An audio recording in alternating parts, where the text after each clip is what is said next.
Trong video này mình sẽ giới thiệu cho các bạn 3 loại kềm cơ bản nhất mà mình thường sử dụng. Hiện nay có rất nhiều các loại kềm khác nhau. Mỗi loại kềm nó có một công dụng khác nhau. Nếu mà các bạn làm các sản phẩm để bán với số lượng lớn thì các bạn nên mua những dụng cụ chuyên dụng này sẽ giúp giảm thời gian hoàn thành sản phẩm của các bạn và giúp giảm giá thành. Còn đây là 3 loại kềm cơ bản nhất mà bắt buộc phải có khi mà làm các sản phẩm uốn dây. Mình thì chỉ cần 3 loại kềm cơ bản nhất như thế này thôi là có thể giúp các bạn làm tất cả các mẫu thông thường. Đầu tiên phải kể đến là kềm đầu tròn. Kềm đầu tròn thì nó có 2 đầu tròn như thế này. Kềm đầu tròn sử dụng để làm xích, các mắt xích như thế này, uốn tròn các mắt xích, làm khóa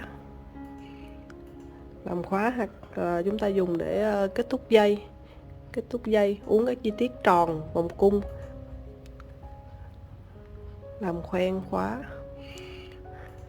Tiếp đến là kềm đầu dẹp. Kềm đầu dẹp thì chúng ta sử dụng kềm có cái mặt phẳng như thế này. Chúng ta không sử dụng kềm có răng cưa. Kềm có răng cưa sẽ làm trầy dây của chúng ta.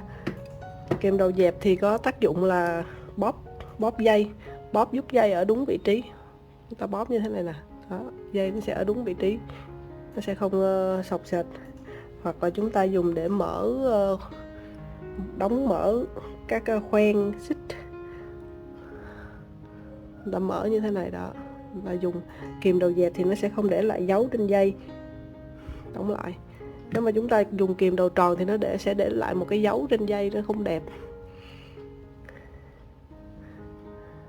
Và cuối cùng là kìm cắt. Kìm cắt là chắc chắn là chúng ta phải có để cắt dây, và tác dụng duy nhất của kìm cắt là cắt dây.